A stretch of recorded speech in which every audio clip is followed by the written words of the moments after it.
Hello दोस्तों, मैं वैदिक स्वागत करता हूं वैदिक जी चैनल पे। आज हम होल नंबर पूर्ण संख्या का लास्ट टॉपिक जो बचे हैं उन्हें कंप्लीट करते हैं और इस प्रकार आज हम अपना होल नंबर कंप्लीट कर लेंगे। तो चलिए स्टार्ट करते हैं।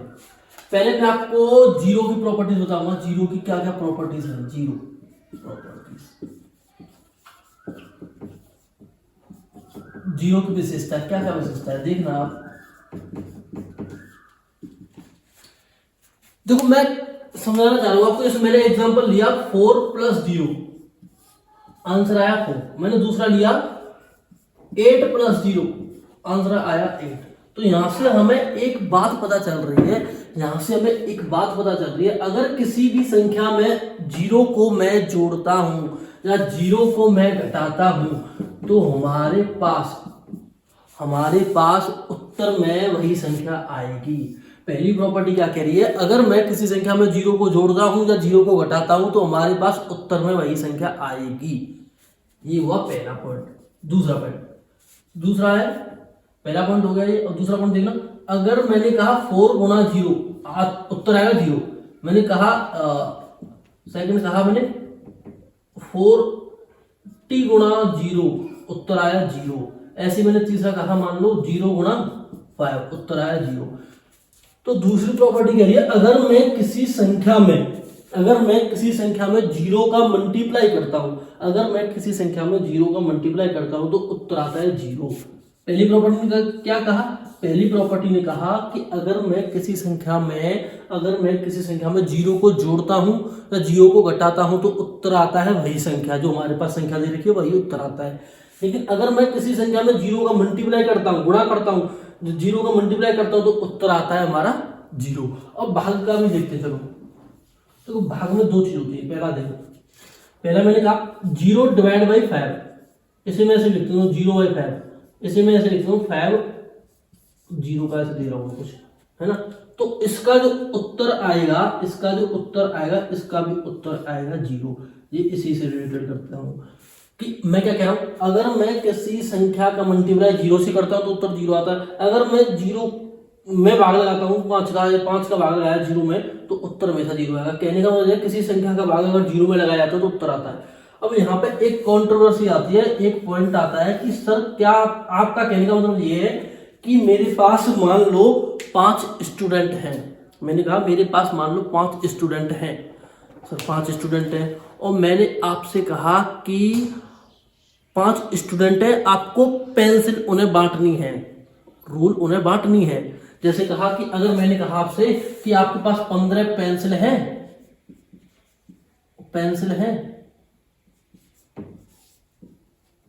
देखना हिंदी में कैसे लिखते हैं, 15 पेंसिल है और 5 बच्चों में बांटनी है, 5 बच्चों में। तो कैसे बटेंगे, बराबर देंगे हम। तो एक बच्चे के पास 3 पेंसिल लाएंगे। कैसे देखा सर हमने क्या करा, हमने 15 का 5 से डिवाइड लगाया तो उत्तर आया 3। तो कहने का मतलब ये है कि एक बच्चे के पास 3 पेंसिल आई। अगर मैं दूसरी बार ये कहता हूं, अगर मेरे पास 15 पेंसिल ना होकर 0 पेंसिल है और 5 बच्चे हैं, अगर मैं उनमें डिवाइड करूंगा तो उत्तर क्या आएगा, 0 आएगा ना, क्योंकि मेरे पास कोई पेंसिल है ही नहीं। जब मेरे पास पेंसिल नहीं है और मैं 5 बच्चों में डिवाइड कर रहा हूं तो एक बच्चे के पास 0 ही आएगी, क्योंकि मेरे पास खुद पेंसिल ही नहीं है। अच्छा, दूसरा पॉइंट समझना, मेरे पास 100 पेंसिल है। कितनी पेंसिल है, 100 पेंसिल है। मेरे पास 100 पेंसिल है और बच्चे एक भी नहीं है। मैंने कहा मेरे पास 100 पेंसिल है, बच्चे एक भी नहीं है। कितनी पेंसिल आएंगे हर बच्चे के पास। आप कहोगे सर क्या आप बेतुकी बात कर रहे हो। आप सर कह रहे हो कि सर मेरे पास 100 पेंसिल है और एक भी बच्चा नहीं है, उसमें मैं दे रहा हूं तो कितनी आएंगी हर बच्चे के पास। सर मेरे पास बच्चा है ही नहीं, तो ये सर बेतुकी बात है, गलत बात है। इसे कहते हैं हम नॉट डिफाइंड, या फिर कह देते हैं इनडेफिनिट या फिर इनफाइनाइट। सॉरी, हम कह देते हैं इसे इनफाइनाइट, क्योंकि मैंने कहा था कि मेरे पास 100 पेंसिल है और 0 बच्चे और डिवाइड करो। ये सर बेतुकी बात है, क्योंकि इस वजह से हमने कहा कि 100 पेंसिल को हम 0 बच्चों में डिवाइड नहीं कर सकते कि कितना आएगा। तो इस वजह से ये कहते हैं नॉट डिफाइंड। अगर हमारे पास 0 पेंसिल है और 5 बच्चों में डिवाइड करना है तो हम कह देंगे सर 0 पेंसिल आई हर बच्चे के पास। यहाँ तो कोई बच्चा ही नहीं है ना। तो ये था 0 का मेन प्रॉपर्टी, इसे याद रखना। अगर मैं किसी भी संख्या में 0 का भाग देता हूं तो वो नॉट डिफाइन आता है या इनफाइनाइट आता है, इस बात को याद रखना। और इसका सिंबल हम जो बनाते हैं वो सिंबल होता है ऐसा, 8 को हम हटा देते हैं तो ऐसा सिंबल होता है 100 डिवाइड बाय 0 करते हैं। और दूसरा होगा हमने कहा 0/5, मतलब 0 पेंसिलें 5 बच्चों में बांटनी है। तो आप कहोगे सर 0 पेंसिलें 5 बच्चों में बांटनी है, 0 0 दे दो, सीधी बात है, कुछ मत दो, है ही नहीं पेंसिल तो देंगे क्या, तो ऐसे 0 आ गया। तो मैंने बताया अगर 0 का किसी के साथ, दूसरी प्रॉपर्टी में बताया कि अगर मैं 0 का किसी के साथ मल्टीप्लाई करता हूं तो 0 आता है, अगर मैं 0 में भाग लगाता हूं किसी संख्या का तो उत्तर 0 आता है। एक और चीज जो लास्ट बताया, लास्ट टॉपिक है कि अगर मैं किसी की पावर 0 लिखता हूं, जैसे मैंने एक बार एग्जांपल लिया था 10 की पावर 0, ये हमेशा 1 आता है। 10 की पावर 0 हो, 2 की पावर 0 हो, 8 की पावर 0 हो, किसी भी संख्या की पावर 0 हो, इसका मतलब है कि 10 की कोई पावर नहीं है। 10 की कोई पावर ना होने का मतलब 1 है हमारे पास, सिंपल। और इसे मैं अगर प्रूफ करने को कहूं कि आपको, कि अगर सर आप कह रहे हो 10 की पावर 0 1 के बराबर है, मैं कैसे मान लूं, मैं कैसे मान लूं 10 की पावर 0 1 के बराबर है। तो देखो इसे देखने के लिए बेसिक फंडा मैं आपको थोड़ा सा समझाता हूं कि मैंने कहा मान लो आपके पास 10 की पावर 2 है, तो आप कहोगे सर 10 की पावर 2 है, इसका मतलब 10 का मल्टीप्लाई 2 बार कर रहा हूं मैं, शाबाश, उत्तर आ जाएगा 100। ऐसे मैंने कहा चलो 10 की पावर 1 है, तो इसका आपने सर उत्तर बता दिया 10 की मल्टीप्लाई में एक ही बार कर रहा हूं, तो उत्तर आ गया 10। इसी प्रकार 10 की पावर 0 है, सर इसका मतलब मैं 10 का मल्टीप्लाई कर ही नहीं रहा हूं, नो कर रहा हूं, 10 का मल्टीप्लाई नहीं कर रहा हूं, सिंपल हमारे पास क्या बचा 1। और दूसरा तरीका देखो, दूसरा तरीका देखो, अगर अच्छा मैंने आपसे कहा 10 की पावर -1 है, ये क्या आएगा, अगर मैंने आपसे कहा 10 की पावर -1 है, ये आएगा बेटा 1/10, ये आएगा 1/10। सर ये समझ में नहीं आया 10 की पावर -1 को आपने 1/10 क्यों लिखा है। 10 की पावर -1 का मतलब है 10 की घात -1 अगर इस वाले -1 का मतलब यहां पर ये है कि 10 कम हो रहा है, एक प्रकार से 10 का डिवाइड हो रहा है एक प्रकार से। मैंने जैसे आपसे कहा 10 की पावर -2, तो यहाँ पे 10 की पावर 1 में 10 की पावर 2 का डिवाइड हो रहा है, इसका मतलब ये। ऐसे मैंने कहा 10 की पावर -1, तो 1 में 10 का डिवाइड हो रहा है, यहाँ पे 10 की पावर -1 का उत्तर आएगा ये। ऐसी अगर मैं कहता हूँ आपके साथ 10 की पावर 0, तो आप समझना 10 की पावर 0 है, 10 की पावर 0 है, मैं इसे लिख सकता हूं 10 की पावर 1 -1। आपके माइंड में आया मैंने क्या लिखा है, इसे 10 की पावर 1 -1।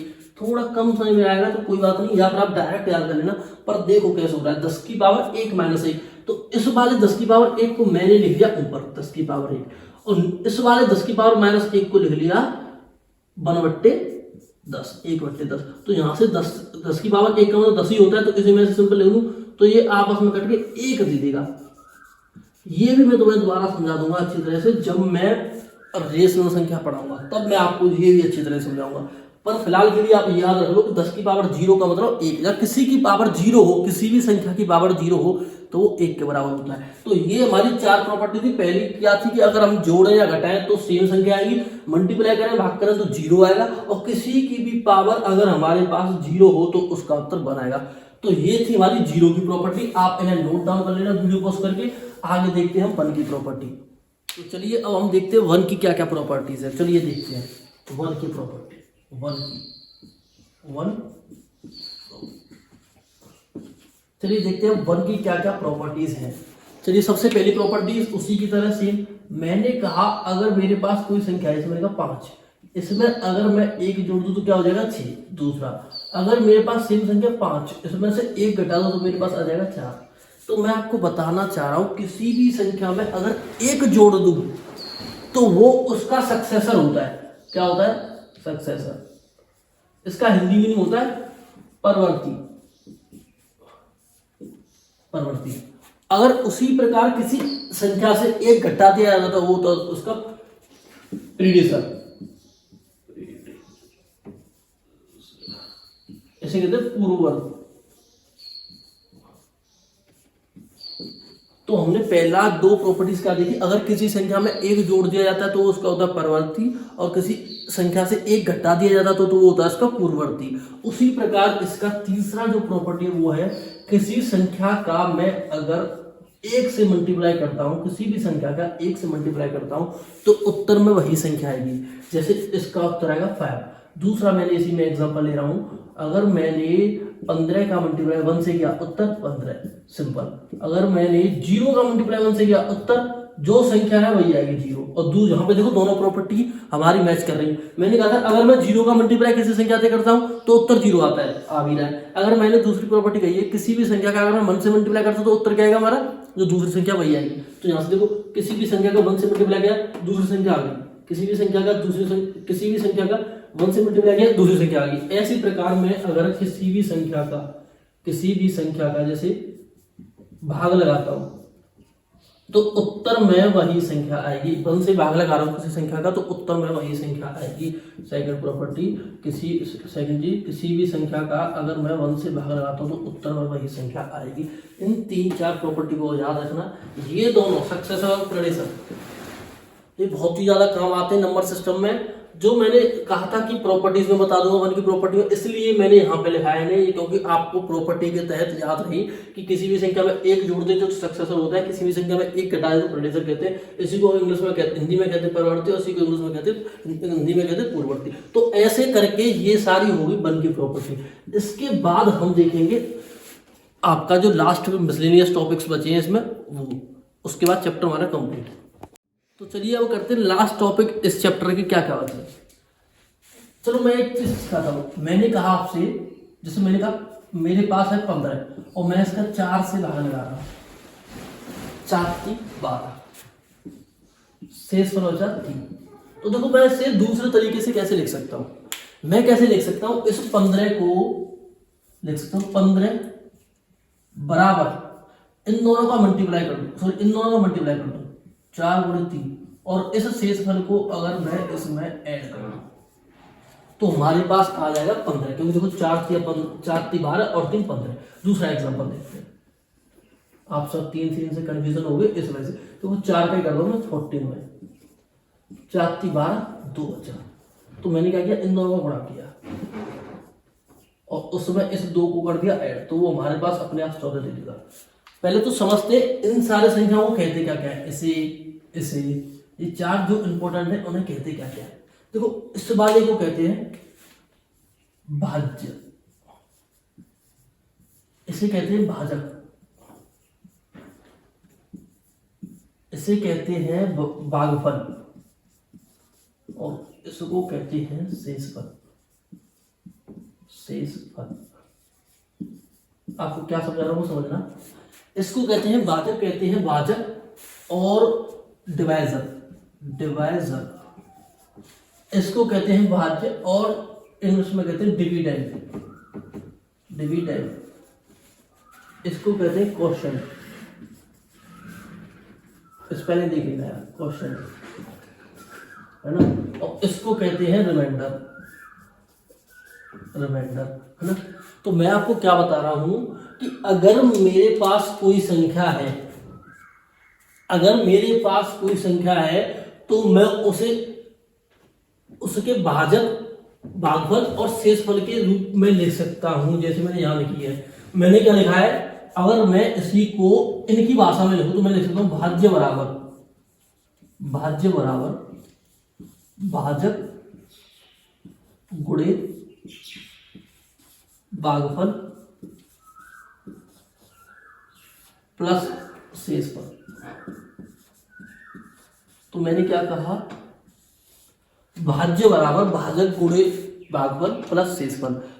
तो यहां से हम ऐसे करके किसी भी संख्या का आराम से मान निकाल सकते हैं। अगर किसी में पूछे कि कोई संख्या है हमारे पास, उसका इतने से भाग जा रहा है तो क्या शेषफल निकलेगा, इस तरीके से हम निकाल सकते हैं। इसी के तरीके से मैं आपसे 2-3 क्वेश्चन कराता हूं।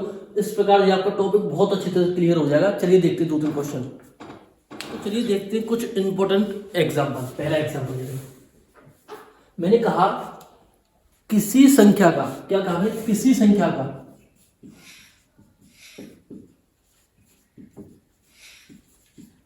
संख्या का 48 में भाग देने से शेषफल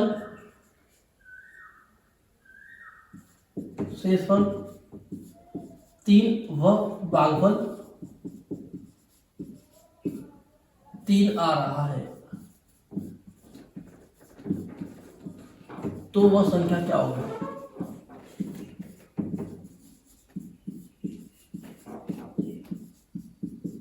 देखो मैंने क्या कहा है, मैंने कहा है कि अगर मैं किसी संख्या में, कोई संख्या मेरे पास 48 है, उस संख्या में किसी संख्या से भाग लगा रहा हूँ, पता नहीं किस संख्या से लगा रहा हूँ, मैंने कहा 48 में किसी संख्या से भाग लगा रहा हूँ, शेषफल भी 3 आ रहा है और भागफल भी 3 आ रहा है, तो वो संख्या क्या होगी। इसे देखो दूसरी तरीके से अगर मैं रिप्रेजेंट करूँ तो मैं कह रहा हूँ कि यहाँ पे कुछ 48 है और इसमें मल्टीप्लाई कुछ यहाँ पे कोई संख्या है, मुझे नहीं पता क्या है, यहाँ पर 3 आ रहा है और इसका रिमाइंडर करके वो भी 3 आ रहा है, मतलब शेषफल भी 3 आ रहा है, भागफल भी 3 आ रहा है। तो मैंने अभी आपको कुछ लिखने का तरीका बताया था, मैंने कहा था इस 48 को 48 लिख दूं, यहाँ पे मान लो कोई संख्या, उसे मान लिया मैंने x संख्या है, तो मैंने कहा x का मल्टीप्लाई मतलब भाजक का मल्टीप्लाई किया मैंने भागफल से, भागफल 3 है और उसमें इस 3 को कर दिया ऐड, तो हमारे पास 48 आ जाएगा। असल ऐसे सॉल्व कैसे करें, इसे सॉल्व करने का तरीका मैं दूसरे एग्जांपल से आपको बता रहा हूँ। अगर कभी आपसे भाजक पूछे तो आप डायरेक्ट लिख देना, क्या लिख देना, भाज्य माइनस शेषफल और भाग कर दिया मैंने भागफल का। इस चीज को आप याद रख सकते हो। अगर आपको ये थोड़ा समझ में नहीं आ रहा है अभी x क्या है, तो फिलहाल के लिए अभी आप इस चीज को याद रख सकते हो कि भाजक बराबर होता है भाज्य माइनस शेषफल और भाग दिया जाता है उसमें भागफल का। तो देखिए कैसे हो रहा है, देखिए मैंने कहा कि भाजक हमें निकालना है, भाजक है ये, मैं बता चुका हूँ पहले ये भाजक है, तो भाजक हमें निकालनी है। तो भाज्य कितना दे रखा है, 48 दे रखा है, मुझे क्या माइनस करना है, शेषफल कितना 3 और इसमें भाग किसका लगाना है, भाग लगाना है मुझे 3 का। तो मैंने कहा 48 माइनस 3 कितना हुआ 45 और भाग लगा दिया 3 का, तो 3 की टेबल में कितनी बार जाएगा ये, 3 की टेबल में जाएगा ये 3 एकम 3 और 3 5 15। तो यहाँ पे मैं कह सकता हूँ जो हमारा यहाँ पे जो संख्या है भाजक है वो उसकी मान 15 है। तो देखिए चलो चेक करते, क्रॉस वेरीफाई करते ये सही है या गलत है। तो मैंने कहा देखो 15 और इसमें भाग लगाया 48 से, 48 का भाग लगाया तो देखो 15 3 45 बचा कितना 3। तो देखो जो हमारे पास यहाँ संख्या थी वही आ रहा है और यहाँ पे ये आ रहा है, ये आ रहा है। देखो हमने वेरीफाई कर लिया कि हाँ हमने उत्तर निकाला वो सही निकाला। इस प्रकार से इस फॉर्मूले की मदद से हम ऐसे क्वेश्चन करते हैं। चलिए एक और क्वेश्चन देखते हैं जो कि इंपॉर्टेंट हो सकता है। मैंने कहा 4 अंक की, देखो 4 अंक की बड़ी से बड़ी संख्या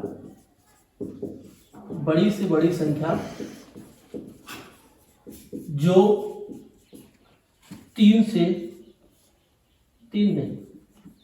4 से पूरी विभाजित होती है।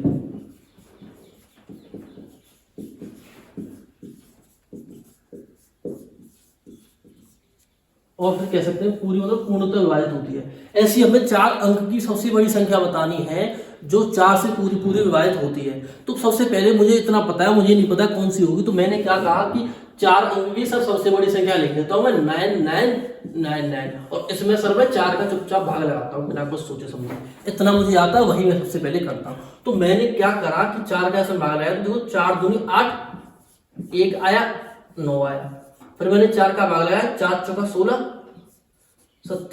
3 बचा और फिर मैंने दोबारा से 9 उतारा, 4 9 36, कितना बचा 3 बचा, फिर दोबारा से मैंने 9 उतारा, तो यहाँ पे 4 9 दोबारा से 36। तो सर कहने का मतलब ये है मेरे पास जो शेषफल बच रहा है वो 3 बच रहा है। सर मेरे पास जो शेषफल बच रहा है वो 3 बच रहा है। अब इस शेषफल का क्या करूं मैं कि सर ये संख्या हमारी ऐसी कौन सी संख्या आएगी जो कि पूरी 4 से विभाजित होगी और वो सबसे बड़ी होगी 4 अंक में। तो मैं क्या करता हूँ, इस 3 को इसमें से शेषफल को हटा देता हूँ। मैं क्या करता हूँ 9 9 9 में से अगर मैं 3 घटा देता हूँ तो मेरे पास बचता है 9 9 9 6। तो मैं कह सकता हूँ 4 अंक की सबसे बड़ी संख्या जो 4 से पूरी तरह विभाजित होगी वो होगी 9996। तो इस प्रकार हम इसकी मदद से ऐसे करके निकाल सकते हैं। तो मैं देखना चाह रहा हूँ कैसे निकाला है हमने। और दूसरा तरीका देखो, दूसरा तरीका मैंने कहा यहाँ पे जो संख्या 9999 4 से विभाजित करनी है, कितनी बार जा रहा है देख लीजिए आपने, 2499 प्लस 3। तो मुझे क्या करना है, इस पूरी संख्या मतलब यहाँ पे जो शेषफल है वो बचना नहीं चाहिए, शेषफल हमारे पास बचना नहीं चाहिए। तो मैं क्या करूंगा, इस शेषफल को इसमें से घटा दूंगा। 9 9 9 9 में से मैं 3 को घटा दूंगा तो हमारे पास आ जाएगा 9 9 9 6। तो मैं कह सकता हूं जो 4 अंक की सबसे बड़ी संख्या होगी वो होगी 9996। तो ऐसे करके आप देख सकते हो, आसानी से पता लग जाएगा कौन सी संख्या 4 से विभाजित है या नहीं है। तो ये था आज के टॉपिक होल नंबर के। ऐसे करके हमारा होल नंबर कंप्लीट होता है। अगर आपको लग रहा है कि कुछ टॉपिक रह रहे हैं या कुछ चीज़ जो मिस हो गई है तो आप कमेंट बॉक्स में कमेंट करके बता सकते हो, मैं उसे भी कंप्लीट करा दूंगा। मेरे अकॉर्डिंग ये चैप्टर कंप्लीट हो गया है। इस वीडियो को देखने के लिए थैंक यू। इस चैनल को सब्सक्राइब करें, इस वीडियो को लाइक करें और आपको अच्छा लग रहा है तो अपने दोस्तों को शेयर करें क्योंकि वो भी इस चीज़ का फायदा उठा सकें। धन्यवाद।